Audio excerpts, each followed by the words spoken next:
Oi, que bom que você chegou até o nosso canal. A seguir, você vai assistir uma mensagem especial que foi ministrada numa das celebrações aqui da CIEB. Não esqueça de se inscrever nas nossas redes sociais para ficar por dentro de tudo o que acontece na nossa igreja. E se você tiver a oportunidade, não deixe de nos fazer uma visita. Nós estamos te esperando para juntos celebrarmos ao Senhor nesse lugar. Capítulo 16 do livro de Atos, a partir do verso de número 30. A palavra do Senhor diz assim: E tirando-os para fora, disse: Senhores, que é necessário que eu faça para me salvar? E eles disseram: Crê no Senhor Jesus Cristo e serás salvo, tu e a tua casa. E lhe pregaram a palavra do Senhor e a todos os que estavam em sua casa.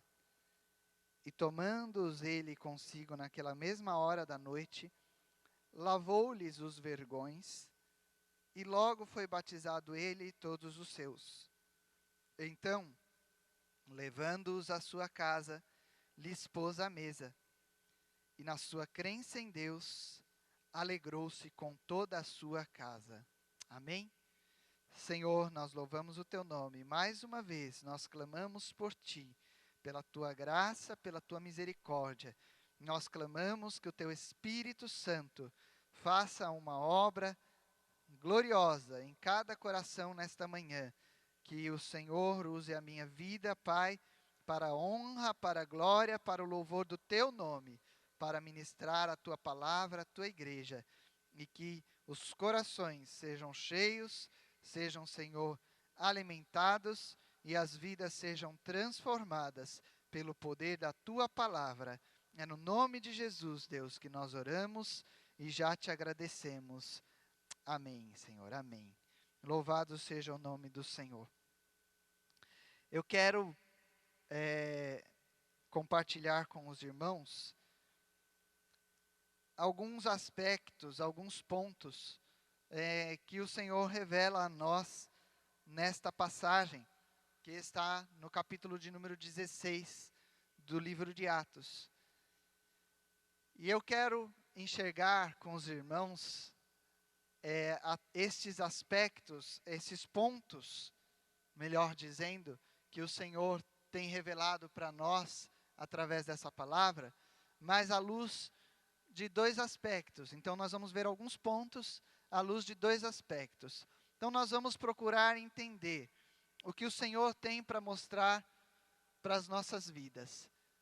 O que Ele pode fazer na minha vida através da atuação do Espírito Santo, o que Ele pode fazer nas nossas vidas, na sua vida, e o que Ele pode fazer através das nossas vidas.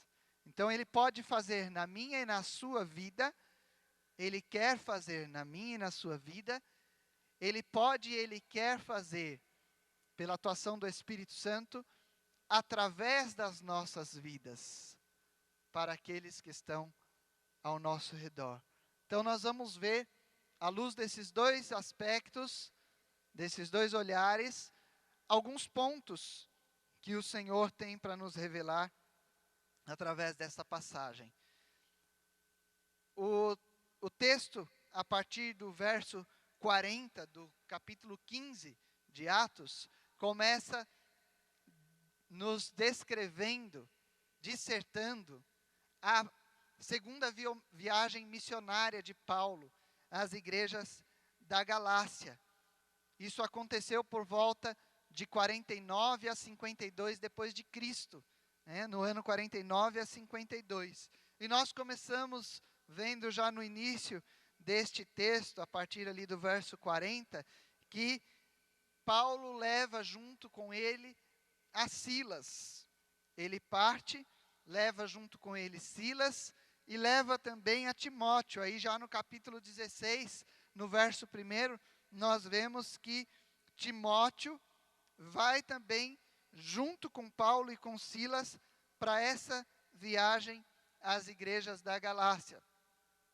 Paulo passa eles passam por, melhor dizendo, não apenas Paulo, mas eles passam pelas cidades, entregando ali aquilo que era decreto do Senhor e que havia de ser observado, né? Aquilo foi, nós vemos aqui no verso de número 4 do capítulo 16, que diz que quando eles iam passando pelas cidades, eles lhe entregavam para que fossem observados os decretos que haviam sido estabelecidos pelos apóstolos e anciãos em Jerusalém. Então eles entregavam ali os ensinamentos, e se você quiser entender um pouquinho melhor que decretos era esse, quando nós vamos aqui no verso 28 e 29 do capítulo 15, fala assim, olha, na verdade pareceu bem ao Espírito Santo e a nós não vos impor mais encargo algum, senão estas coisas necessárias, que vos abstenhais das coisas sacrificadas aos ídolos, e do sangue, e da carne sufocada, e da fornicação. Destas coisas farei bem se vos guardardes, bem vos vá. Então eles estavam passando pelas cidades e ali nas igrejas, deixando este decreto que havia sido instituído, que havia sido entregue e observado pelos anciãos, pelos apóstolos em Jerusalém. E aí no verso de número 5 diz que ao fazerem isso, as igrejas eram confirmadas na fé, e cada dia ia crescendo em número.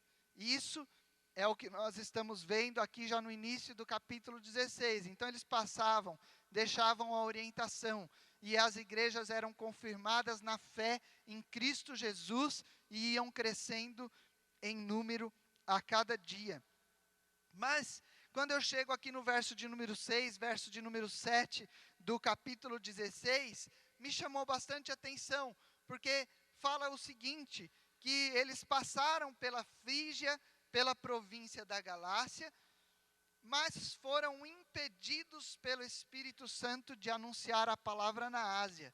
E nós vamos falar um pouquinho mais à frente sobre isso, mas isso me chamou bastante atenção, que o Espírito Santo impediu Paulo, Silas, Timóteo de anunciarem a palavra de Deus na Ásia. Aí no verso de número 7, continua e diz, e quando chegaram a Mísia, intentavam ir para Bitínia, mas o Espírito de Jesus não lhe permitiu. Mais uma vez, verso de número 6 e verso de número 7, nós vemos o Espírito de Deus impedindo a Paulo, Silas e a Timóteo de irem a uma determinada cidade, a um determinado lugar, anunciarem a palavra de Deus. Presta atenção nisso. Eles foram impedidos de ir a um determinado lugar, anunciar a palavra de Deus. E continua. Aí a partir do verso de número 9, nós vemos eles desceram, eles foram para uma cidade chamada Troade, que diz, a partir do verso de número 9, que nesta cidade Paulo teve uma visão, e nessa visão, de noite, se apresentou a Paulo um varão, diz aqui um varão da Macedônia, e este varão rogava dizendo, passa a Macedônia e ajuda-nos. Olha que interessante, primeiro o Espírito de Deus impediu de irem a um determinado lugar, impediu de ir a outro determinado lugar, mas o Espírito de Deus e este varão, que Paulo teve a visão da noite, nós podemos compreender que foi o próprio Senhor e o Espírito de Deus se revelando a Paulo. Aí já é diferente, ele fala assim, passa a Macedônia, vai a Macedônia, vem a Macedônia e ajuda-nos. E ajuda-nos. E vamos continuando, né? Aí no verso de número 10, a palavra diz o seguinte, que logo depois, ou seja, não precisou mais nada. Logo depois desta visão, eles partiram para a Macedônia. Então, tão rápido o Paulo teve a visão. Diz que logo depois eles partiram para a Macedônia, concluindo ou tendo convicção que quem estava fazendo aquele chamado para que eles fossem à Macedônia e ajudassem era o Senhor. E qual era essa ajuda? Está aí no verso de número 10. Para que eles anunciassem o Evangelho.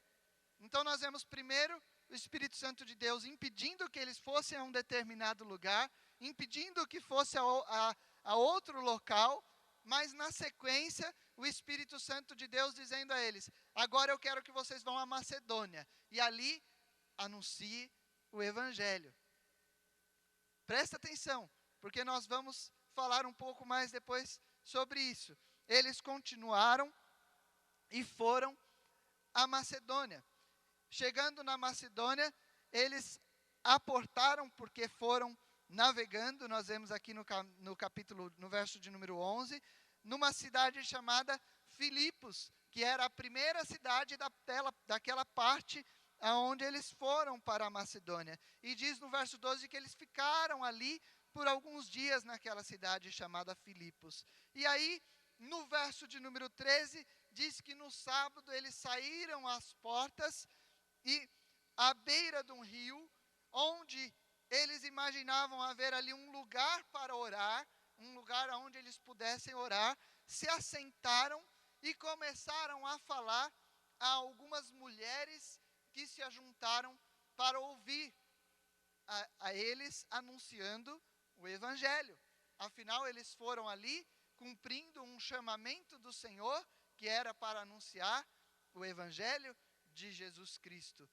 No meio dessas mulheres, a palavra começa a relatar a partir do verso 14, que tinha uma mulher chamada Lídia, vendedora de púrpura na cidade de Tiatira. Esta mulher servia a Deus e ela os ouvia falar. E aí no verso 14 diz que ela abriu o coração para que estivesse atenta ao que Paulo, ao que Silas, ao que Timóteo diziam. E no verso de número 15 já relata que esta mulher, Lídia, foi batizada. Ela e a sua casa foram batizadas. Eles creram e foram alcançados e foram confirmados através do batismo a sua fé no Senhor Jesus Cristo. Isso acontece aqui no verso de número 15. Lídia convida Paulo, Silas, Timóteo a que fossem à sua casa e diz que não só convidou, mas ela constrangeu eles para que fossem à casa dela. Mas aí no verso de número 16 nós já começamos a ver uma outra parte desse relato. Diz que eles saíram à oração e encontraram com uma jovem que tinha um espírito de adivinhação. E esta jovem fazia daquele espírito de adivinhação, e aqui o espírito é em letra minúscula, porque não é o espírito do Senhor, mas nós vamos ver que era um espírito demoníaco, um espírito maligno. E ela fazia desse espírito de adivinhação uma fonte de renda. Ela fazia daquilo ali a sua fonte, o seu salário. Né? Ela usava aquele espírito de adivinhação para si, mas não só para si. Ela também dava lucro aos seus senhores. E esta mulher começa então a seguir a Paulo, Silas, Timóteo, e no verso 17 diz que ela clamava dizendo: estes homens que nos anunciam o caminho da salvação são servos do Deus Altíssimo. Mas ela não fazia isso apenas confirmando aquela verdade, porque o que ela dizia era verdade. Eles verdadeiramente anunciavam o caminho da salvação e eram servos de Deus. Mas ela fazia isso ironizando. Ela fazia isso dizendo a verdade, mas querendo como que dizer, ironizar aquilo que eles faziam. No verso 18 diz que esta mulher fez isso por muitos dias. Ela seguia Paulo, ela seguia eles, dizendo: estes que anunciam a salvação, olha, eles são servos do Deus Altíssimo, como dizendo assim, não é verdade. Não é verdade isso. Ela ironizava. E não foi por pouco tempo, porque diz aqui que foi por muitos dias. Paulo ficou perturbado, voltou-se, diz que ele se voltou para aquela mulher, ele se virou para aquela mulher e disse ao Espírito, em letra minúscula, porque não era o Espírito de Deus: em nome de Jesus Cristo, te mando que saias dela. E na mesma hora, disse que aquele espírito saiu daquela mulher.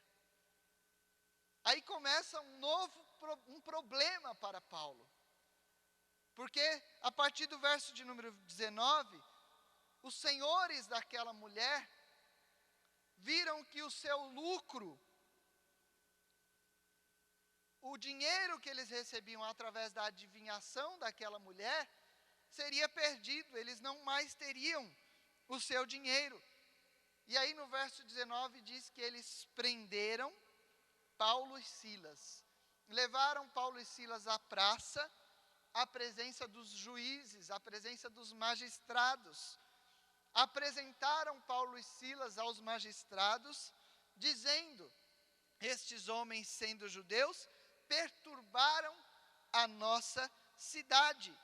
E eles estão aqui colocando costumes, eles estão ensinando coisas que nós não podemos praticar, visto que nós somos romanos. Nós não concordamos com o que eles estão ensinando. No verso de número 22 diz que a multidão que estava reunida ali naquela praça, então se une, se levanta, e aqueles magistrados juntamente rasgam as vestes de Paulo e de Silas e mandam que eles fossem açoitados com varas. E depois deles terem sido açoitados com varas, diz que eles foram colocados na prisão, e o carcereiro daquela prisão, ele fica ali os segurando, e não só isso, mas ao colocar dentro da prisão, diz que eles prendem, seguram os seus pés em troncos dentro daquela prisão. Eles ficam aprisionados e com os seus pés presos em troncos. No verso de número 25 diz que perto da meia-noite, Paulo e Silas oravam e cantavam hinos a Deus. Dentro da prisão, tendo sido aprisionados por um julgamento humano, por algo que verdadeiramente não o fizeram da forma como foi julgado, eles cantavam, oravam hinos a Deus. Todos escutavam, e de repente vem um terremoto, os alicerces, as estruturas daquela prisão, daquele cárcere se moveram, as portas foram abertas, os presos foram soltos, ou seja, houve uma evasão ali, porque aquelas portas foram abertas, e então eles saíram da prisão.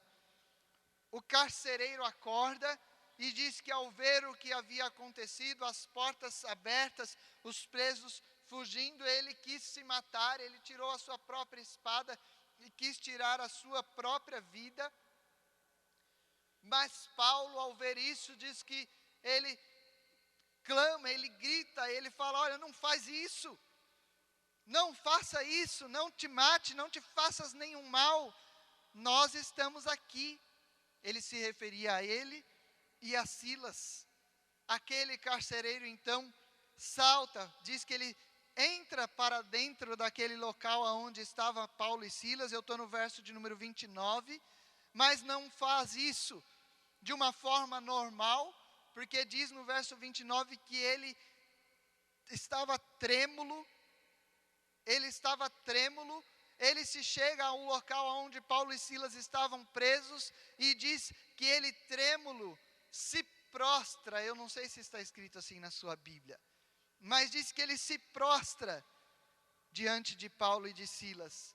E aí começa o verso de número 30, aonde nós lemos: e este carcereiro diz para eles, no verso de número 31, verso de número 30, Este carcereiro tira Paulo e Silas para fora e diz: Senhores, o que é necessário que eu faça para me salvar? E Paulo e Silas então dizem para aquele carcereiro: crê no Senhor Jesus Cristo e serás salvo, tu e a tua casa. Eles pregam a palavra do Senhor para aquele carcereiro e para todos os que estavam na casa dele.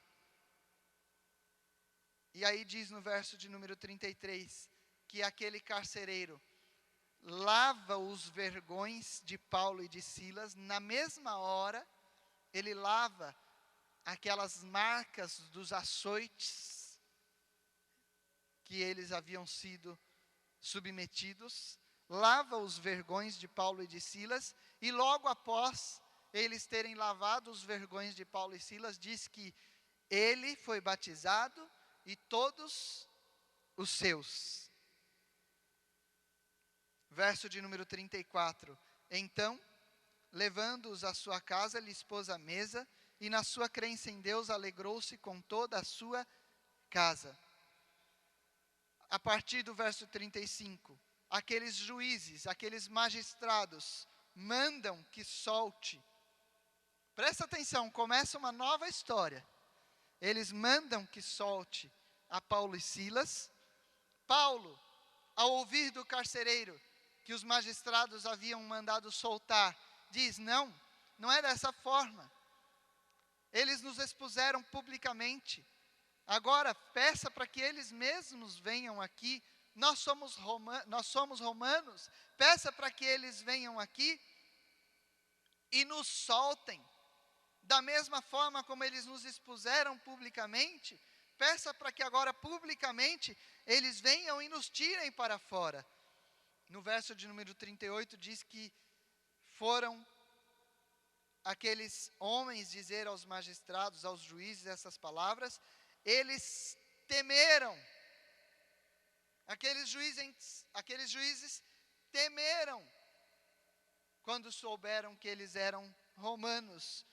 Então, aqueles juízes foram a Paulo e Silas, suplicaram a Paulo e Silas e tiraram eles para fora, lhes pedindo que saíssem da cidade. E no verso de número 40 diz que eles saíram da prisão, foram até a casa de Lídia e vendo ali os irmãos, aqueles que de certa forma eu creio que estavam orando e estavam preocupados com a situação em que Paulo e Silas foram submetidos. Diz que Paulo e Silas, ao verem aqueles irmãos, eles confortaram os irmãos e depois continuaram a sua viagem e o cumprimento do chamado do Senhor. É uma passagem linda. É uma passagem linda. E tem muitos ensinamentos para as nossas vidas. Mas eu quero ver alguns pontos aqui com os irmãos.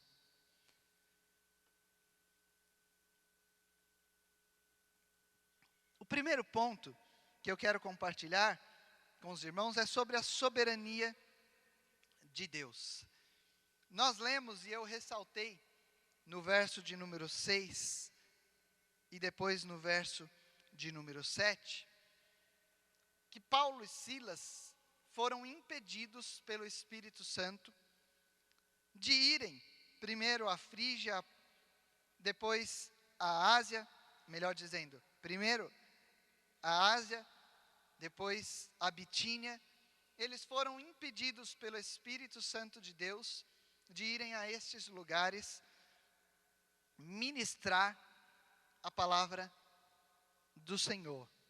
O primeiro ponto que eu quero compartilhar é sobre a soberania de Deus.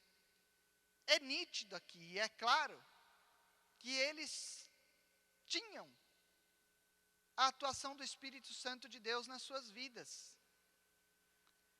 E o Senhor fala para mim e para você e nos mostra, primeiramente, Ele é soberano sobre todas as coisas. E nós sabemos disso. Ele é soberano sobre todas as coisas. Nas suas mãos está o controle do universo. Ele criou e tem em suas mãos o controle de todas as coisas, e isso inclui a minha vida e inclui a sua vida. Mas, muitas vezes, nós lutamos, nós entramos num embate contra aquilo que é a vontade, mas não só a vontade, é a ordenança do Senhor para as nossas vidas. Muitas vezes nós entramos num embate, quando nós deveríamos ouvir a voz do Espírito Santo de Deus, e nós deveríamos aceitar a voz do Espírito Santo de Deus, a vontade soberana de Deus para as nossas vidas. E muitas vezes, nós fazemos isso porque nós não compreendemos os propósitos de Deus. E nós não compreendemos os propósitos de Deus e não compreendemos a forma de Deus agir nas nossas vidas. Nós não compreendemos qual é o chamado, qual é o propósito, e o propósito de Deus para mim e para a sua vida é que Ele seja glorificado, mas nós não entendemos também a forma de Deus agir para que aquele propósito se cumpra nas nossas vidas e através das nossas vidas. Porque o Senhor, Ele quer e Ele exige isso de mim e de você, que Ele seja glorificado nas nossas vidas e através das nossas vidas. E muitas vezes o Senhor age de uma forma, e o agir do Senhor é contrário à nossa vontade humana, à nossa vontade limitada, à nossa vontade carnal, pecaminosa.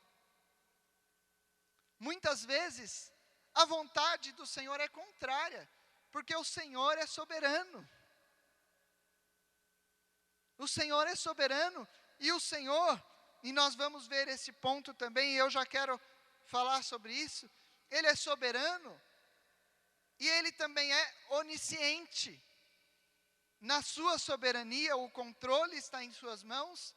Ele também tem a onisciência. Ele é o alfa e o ômega. A palavra do Senhor no Apocalipse 1:8 está escrito que Ele é o princípio e é o fim. Ele criou todas as coisas e Ele já sabe qual o fim de todas as coisas. Ele é, o que era, o que há de vir, o Todo-Poderoso. Isso está em Apocalipse 1:8. O Senhor tem o controle e Ele tem a onisciência. Ele sabe, Ele conhece todas as coisas. E foi por isso que o Senhor impediu, o Espírito Santo de Deus impediu que Paulo e Silas fossem à Ásia, fossem a Bitínia pregar o Evangelho. Mas aí, na onisciência e na soberania de Deus, nós vemos o propósito de Paulo e Silas era ir à Ásia e ir à Bitínia para fazer o quê? Para anunciar a palavra. E o propósito do Senhor para Paulo e Silas era que eles fossem à Macedônia anunciar a palavra. O propósito era o meio, mas a forma era outra, o momento era outro, era diferente o agir do Senhor.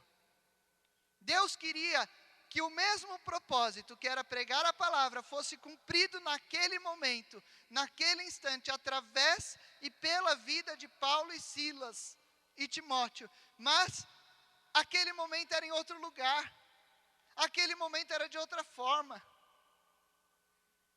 Muitas vezes nós não conseguimos compreender isso nas nossas vidas.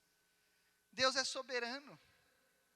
E nós dizemos assim: Senhor, mas eu queria tanto. É para glorificar o seu nome. É para anunciar a tua palavra. É para proclamar o Evangelho. Mas é para fazer o bem. Eu não quero o mal. Eu quero que isso aconteça porque Através disso eu vou poder abençoar muitas vidas. Eu quero que isso aconteça porque através disso eu vou servir melhor o Senhor. Eu quero que isso aconteça porque através disso eu vou poder falar do Senhor. Eu quero que isso aconteça. E nós temos um caminhão, uma lista de propósitos que ao olharmos para a luz da palavra, nós vemos e falamos assim, mas é isso que o Senhor pede da minha vida, e por que que isso não acontece? E o Senhor está dizendo, é verdade, eu quero que isso tudo aconteça, na sua vida e através da sua vida. Mas não dessa forma, não agora, não nesse momento, não do jeito que você está pensando. Eu vou te impedir. Eu vou te impedir. E o Espírito Santo de Deus impediu. Mas aí passou um pouquinho mais. À noite o Senhor aparece. O varão aparece e diz, olha, agora vai, mas vai para aquele lado. E cumpre este propósito. Porque o Senhor é soberano e é onisciente. Ele conhece a sua vida. Ele conhece a intenção do seu coração. Ele conhece e tem propósitos para as nossas vidas. Mas muitas vezes nós queremos fazer do nosso jeito. Nós queremos fazer na nossa hora. Nós queremos fazer como vem à nossa mente. No Salmo de número 37, verso de número 23, diz que os passos de um homem bom são confirmados pelo Senhor, mas não só isso, diz que ele se deleita, ele tem prazer no seu caminho. Colossenses 1,17 diz que ele é antes de todas as coisas, e se algo subsiste, se algo existe, diz aqui que todas as coisas subsistem por ele. Nós precisamos ter esta convicção de que o Senhor é soberano sobre as nossas vidas. Nós precisamos ter esta convicção de que o Senhor é onisciente e conhece o ontem, o hoje e o amanhã. Ele é o alfa, o ômega, o princípio, o fim, o que é, o que era, o que foi e o que há de vir. Ele é o todo-poderoso Deus. Mas eu quero seguir um pouquinho adiante. Olha o que diz no verso 10. Nós lemos. Aí no verso de número 10, ele fala assim, logo depois dessa visão, partimos, procuramos partir para a Macedônia, concluindo que o Senhor nos chamava para lhes anunciarmos o Evangelho. Outro ponto que eu quero destacar desta passagem para nosso ensinamento é a obediência à vontade soberana, à onisciência, aos propósitos de Deus para as nossas vidas. Porque muitas vezes nós ficamos neste embate, nesta luta, e por vezes tomamos um caminho contrário àquilo que Deus tem determinado para as nossas vidas. Aos olhos humanos, nós poderíamos, de repente, se Paulo tivesse ido se aconselhar com alguém, e ele perguntasse assim, olha, eu e Silas, nós estamos querendo ir para a Ásia para pregar o Evangelho. Mas as coisas não estão dando. As portas não estão se abrindo, está com impedimento. E de repente falariam para eles, olha, mas vocês não estão querendo ir pregar o Evangelho? Vai, dá um jeito, deixa tudo aí, vai. O Senhor conhece, Deus conhece, Ele sabe qual é o desejo do coração de vocês. Vocês não estão querendo ir pregar o Evangelho? Vai. O importante é o seguinte, vocês estão querendo pregar o Evangelho. Vai. Dá um jeito. Faz alguma coisa, né? No mundo que nós vivemos, aqui no Brasil, já ia propor jeitinho, já ia propor jeito de falsificar documento, de arrumar um dinheirinho de uma forma não muito honesta. Se fosse o problema, fosse dinheiro. E se o problema fosse a esposa, os filhos, ia falar, mas deixa eles aí, dá um jeito, depois eles vão e tal. E por aí vai. E dá um jeito, por quê? Porque o propósito é pregar o evangelho. Mas aqui nós vemos que eles obedeceram. E essa obediência de Paulo e Silas trouxe à vida deles o cumprimento da vontade e dos propósitos de Deus. Porque muitas vezes nós pensamos que, sendo a nossa vontade, eu vou porque eu vou anunciar o evangelho. Se nós fizermos da forma errada e fora do tempo de Deus, nós vamos ser abençoados. E sabe o que vai acontecer? Não vai acontecer nada. Porque se nós pregarmos o evangelho dessa maneira, as pessoas não vão ser alcançadas pela palavra. Não vai acontecer nada. Nós precisamos fazer e cumprir a vontade e o propósito de Deus no tempo de Deus, na direção de Deus, em obediência a Deus, para que os propósitos de Deus se cumpram nas nossas vidas. E aí, quando nós vemos que eles obedeceram e foram para Macedônia, lá no verso de número 14, nós vemos uma mulher, Lídia, abrindo o seu coração para ouvir a pregação de Paulo, e aí ela e a sua casa foram batizadas. Era esse o propósito. Nós vimos sendo cumprido a vontade e o propósito de Deus na vida de Paulo e de Silas, que é que a glória do Senhor fosse revelada através e na vida de Paulo e Silas. A glória do Senhor revelada, manifesta na vida de Paulo e de Silas, porque eles viram que a obediência à vontade do Senhor começou a produzir frutos, e a glória do Senhor manifesta e revelada através da vida de Paulo e Silas, porque Lídia e a sua casa foram alcançadas e confirmadas na fé em Cristo Jesus através do batismo. É a obediência ao tempo, à vontade, à forma de Deus agir nas nossas vidas. Mas, quando nós vamos lá no final, que nós lemos no verso 32 e 33, nós vemos novamente isso acontecendo, quando o carcereiro daquela prisão é alcançado pela pregação da palavra, e ele e a sua casa foram batizados. A glória de Deus revelada na vida de Paulo e Silas, a glória de Deus manifesta através da vida de Paulo e Silas, o propósito de Deus se cumprindo, e as vidas sendo alcançadas e sendo confirmadas na fé em Cristo Jesus, através do batismo. É a obediência. A obediência produz frutos, a obediência produz bênção nas nossas vidas. A obediência não só aquilo que é a missão de Deus para as nossas vidas, que é anunciar o evangelho, mas é a obediência à soberana vontade de Deus, à onisciência de Deus de fazer o que o Senhor quer, na hora que Ele quer e da forma como Ele quer. Mas isso acontece quando nós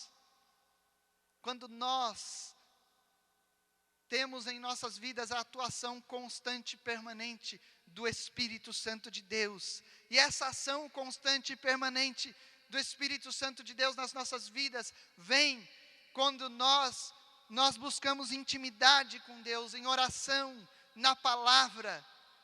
Não adianta ter uma vida de qualquer jeito e achar que quando nós precisamos, se eu dobrar o meu joelho e orar por 2 minutos e pedir, Senhor, me mostra a sua vontade, acontece dessa forma.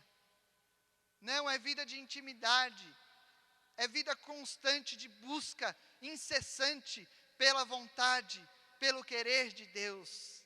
Isso traz o agir do Espírito de Deus nas nossas vidas. Romanos, no capítulo de número 6, verso de número 16, diz assim, olha: não sabeis vós a quem vos apresentardes por servos para lhe obedecer, sois servos daquele a quem obedeceis? Ou do pecado para a morte, ou da obediência para a justiça. Aquele a quem vos apresentardes por servos para lhe obedecer, sois servos daquele a quem obedeceis. A quem você obedece? Ao pecado? Morte. A obediência? Justiça. Você obedece à vontade de Deus? Servo da justiça. Você obedece ao pecado? Morte.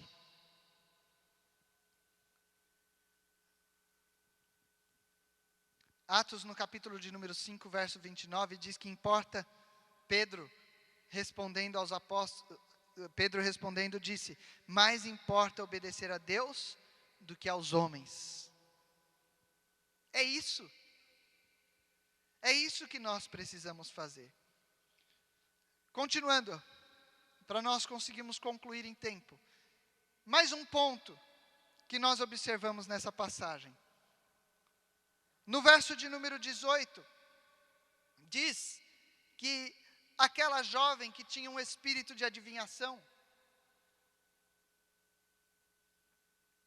fez aquilo, ela perseguia, ela seguia Paulo, Silas por muitos dias, e que Paulo perturbou-se.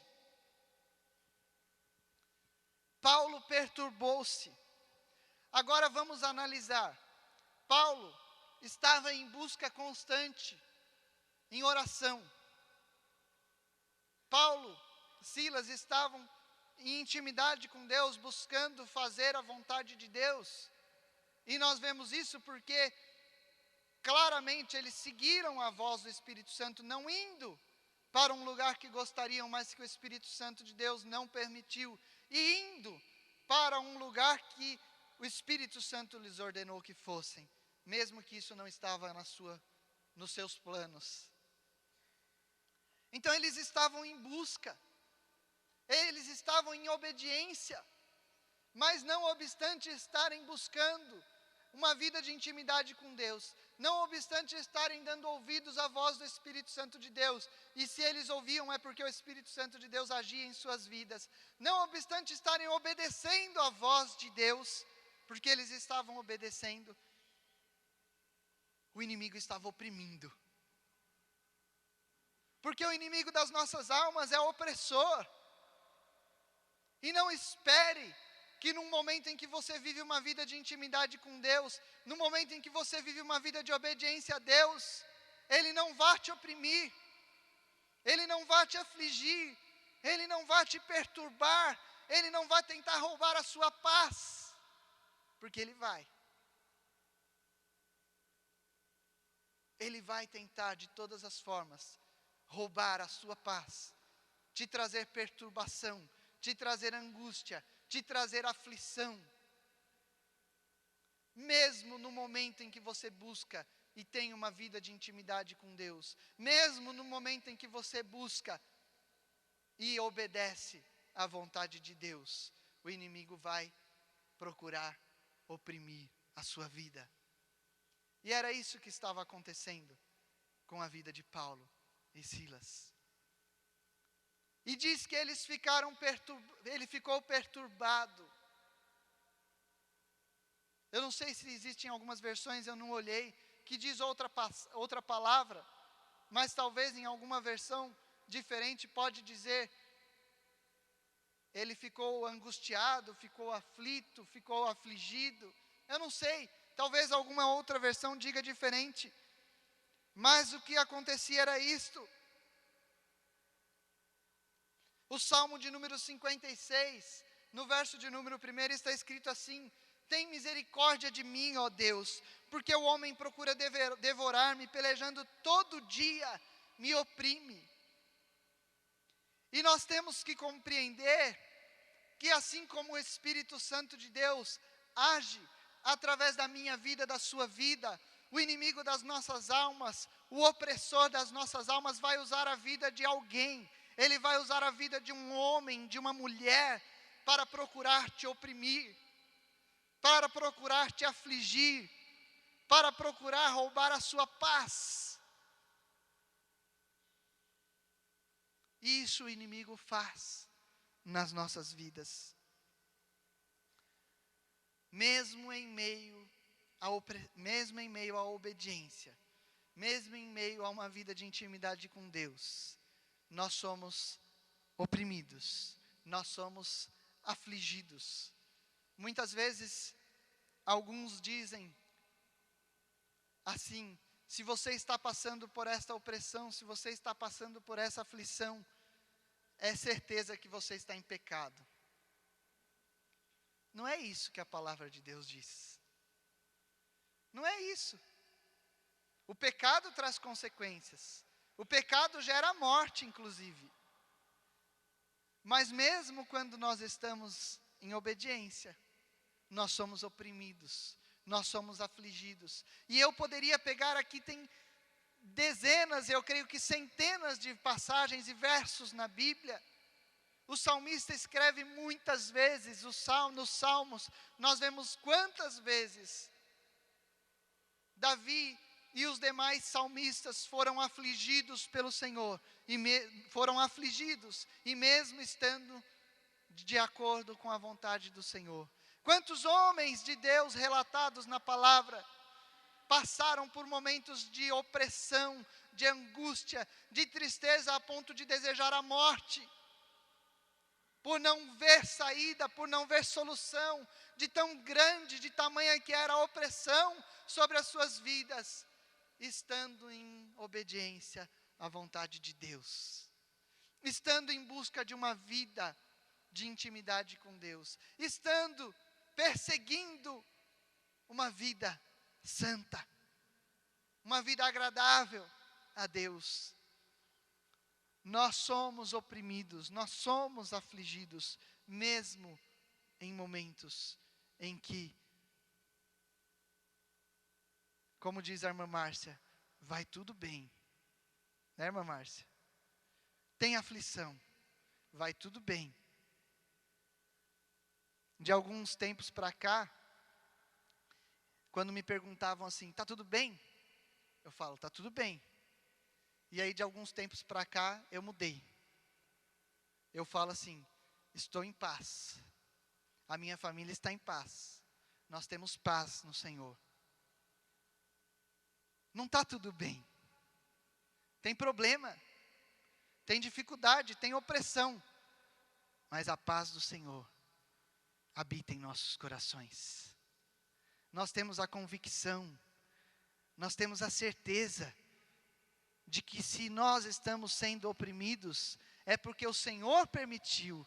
Nós temos a certeza de que mesmo em meio à opressão, mesmo em meio à dificuldade, nós temos garantida a vitória para as nossas vidas. E essa vitória não é a resolução do problema, pode até ser se o Senhor quiser, mas essa vitória é a certeza de que o Senhor nos alcançou e nós temos vida e vida em abundância, que é vida eterna em Cristo Jesus.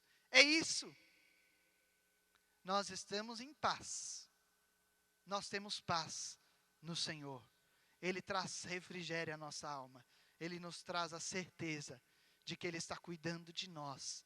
Ele nos dá essa convicção de que no Senhor nós não temos falta de nada. Mesmo que falte dinheiro para comprar uma bota nova, um casaco novo, uma calça nova, mesmo que falte condições para trocar de carro, mesmo que a gente precisa negociar uma dívida no banco, não importa. Refinanciar um financiamento, não importa. Mesmo diante dessa situação, o Senhor traz paz aos nossos corações. Mais um ponto. Sofrimento. Olha o que diz o verso de número 19.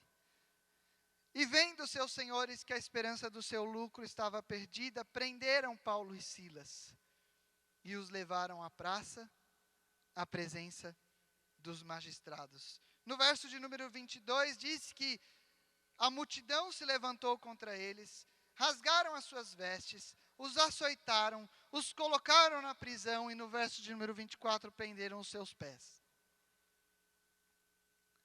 Primeiro foi a opressão, mas passou a opressão. Depois da opressão veio o sofrimento. Aqui já não é mais só opressão, aqui já é sofrimento. Quando nós vemos cenas, e isso acontecia há poucos anos atrás nas prisões no Brasil, os presos com os pés amarrados, com os pés presos a postes, a bolas de ferro. Isso há pouco tempo atrás acontecia. E se você for procurar, você vai ver as marcas, os machucados, sangrando, os cortes nos pés. Sofrimento físico, estar aprisionado, estar trancafiado, sem acesso às pessoas. Nós somos seres sociáveis.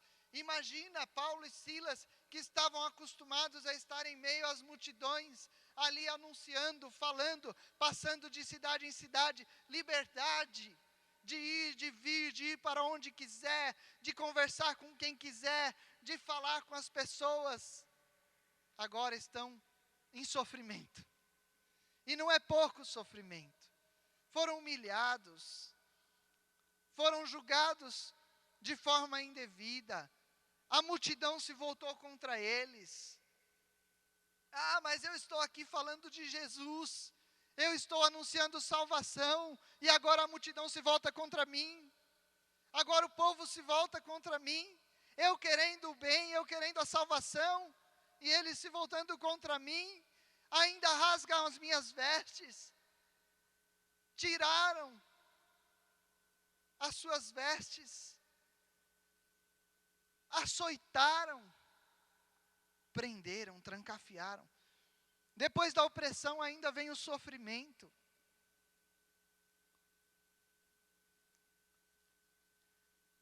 Obedecer a Deus, viver uma vida de intimidade com Deus, não é sinônimo de uma vida sem sofrimentos.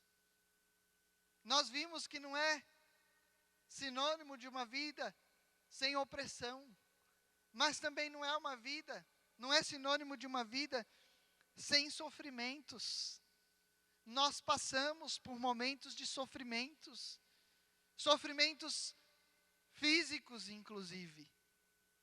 Passamos por enfermidades, passamos por dores. Alguns têm que passar por cirurgias, alguns têm que ter o seu braço arrancado fora, para que o corpo sobreviva, as pernas. Alguns nascem já deficientes, com necessidades especiais. Sofrimentos, passamos por sofrimentos na vida. Uma vida de obediência a Deus, uma vida de intimidade com Deus, não é sinônimo de uma vida sem sofrimentos. E Paulo e Silas passaram por isso. Em Romanos, no capítulo de número 8, verso 18, o próprio Paulo escreve: para mim tenho por certo que as aflições deste tempo presente não são para comparar com a glória em que nós há de ser revelada. Porque na glória, irmãos, este corpo não vai existir mais. Na glória, nós teremos um corpo transformado, um corpo glorificado. E a palavra do Senhor diz que lá, e neste corpo transformado, nós não teremos mais esses sentimentos, nós não teremos mais estes sofrimentos, nós não teremos mais essas dores. O Senhor tem propósito para cumprir na sua vida e através da sua vida. O Senhor quer cumprir estes propósitos.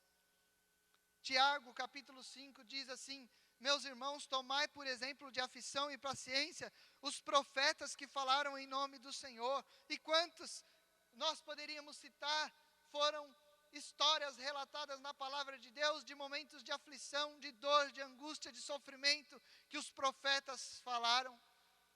Segundo Coríntios, capítulo 1, Paulo fala: a igreja de Corinto, como as aflições de Cristo são abundantes em nós, assim também é abundante a nossa consolação por meio de Cristo. Sabe quais são as aflições de Cristo? Sabe quais são as aflições de Cristo? Sofrimento, dor, tristeza, aflições de Cristo. É o tomar a sua cruz. Este é o tomar a sua cruz. É sofrer as aflições de Cristo. Mas da mesma forma, Paulo fala, como são abundantes as aflições de Cristo na sua vida, também é abundante a consolação, o conforto por meio de Cristo. É Ele mesmo que permite que você passe o sofrimento. É o mesmo que te consola, que te conforta, que te alegra, que te anima.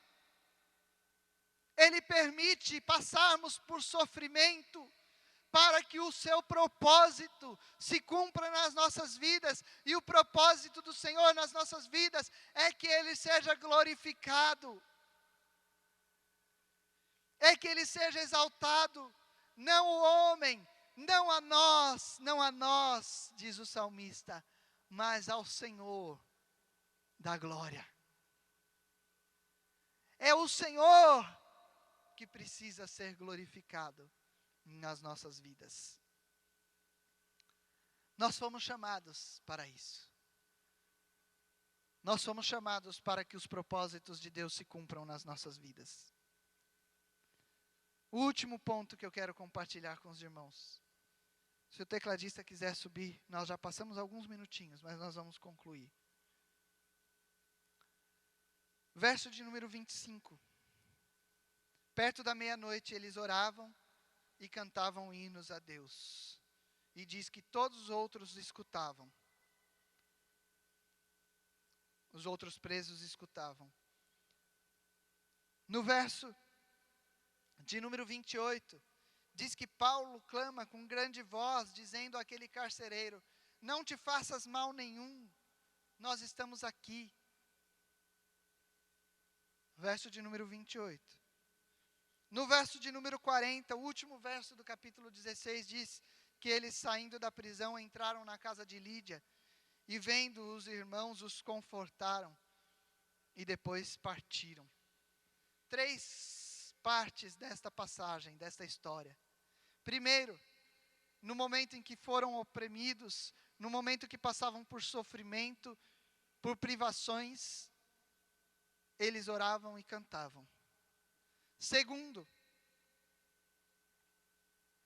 no momento em que viram aquele carcereiro querendo tirar a sua própria vida, eles se compadeceram, eles clamaram, gritaram em alta voz, dizendo: não faça isso, não tire a sua vida, não tire a sua vida. Existe uma obra que precisa ser realizada na sua vida, você precisa ser alcançado, não faça isso. Essa vida não é só isso aqui, o Senhor tem uma vida eterna, o Senhor tem uma vida abundante, não faça isso. Diz que eles clamaram em alta voz, aquele carcereiro. No versículo de número 40, eles entraram na casa de Lídia, e aqueles que talvez até choravam, pela situação em que Paulo e Silas estavam passando, os irmãos que estavam ali, diz que eles confortaram aqueles irmãos. E o último ponto que eu quero, utilizando essas 3 partes dessa passagem, compartilhar, é a confiança em Deus. Quando nós permanecemos com a nossa mente, com o nosso coração voltados para o Senhor, e não permitimos que nada, que nenhum problema da vida, que nenhuma dificuldade, que nenhuma opressão, que nenhum sofrimento, que nenhuma angústia roube a nossa fé, roube a nossa confiança, tire os nossos olhos de Cristo, nós alcançamos a vitória. Mas o propósito de Deus é para a sua vida. O propósito de Deus é através da sua vida. A bênção não foi para a vida deles só. Não foi. A bênção não foi só para a vida deles. A ação do Espírito Santo de Deus na vida de Paulo e Silas teve um resultado direto na vida deles, mas teve um resultado na vida dos demais presos, teve um resultado na vida do carcereiro, teve um resultado na vida da família do carcereiro, teve um resultado na vida dos irmãos que estavam na casa de Lídia. É o resultado da atuação do Espírito Santo de Deus na vida de um homem e de uma mulher que mesmo em meio à opressão, sofrimento, angústia, tristeza, momentos de privação, continua com a sua mente, os seus olhos voltados para Cristo e não deixa que nada roube a sua fé e a sua confiança no Senhor. A confiança em Deus. No Salmo de número 40 está escrito assim: bem-aventurado, feliz é o homem que põe no Senhor a sua confiança.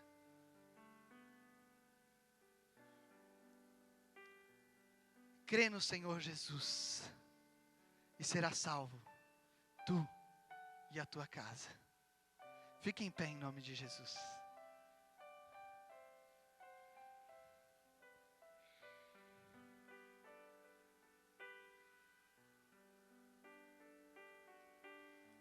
Senhor, nós louvamos o teu nome, Deus.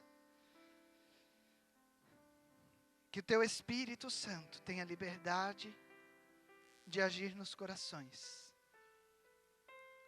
e encontre vidas dispostas, desejosas de viver, cumprir a sua vontade, os seus propósitos em sua vida. Que esta palavra traga aos nossos corações direção, mudança. Que esta palavra traga aos nossos corações nesta manhã conforto, consolo. Que esta palavra traga aos corações dos meus irmãos nesta manhã renovo de fé, confiança, esperança, alegria no Senhor. Continue nos dando um dia de paz na tua presença. Uma semana abençoada, para louvor e para a glória do nome do Senhor. Em nome de Jesus nós oramos. Amém. Estenda as suas mãos. Que o Senhor te abençoe e te guarde.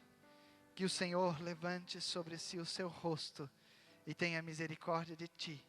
Que sobre ti o Senhor levante o seu rosto e te dê a paz, hoje e eternamente. Toda a igreja diz amém.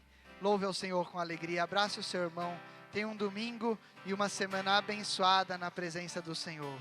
Deus abençoe.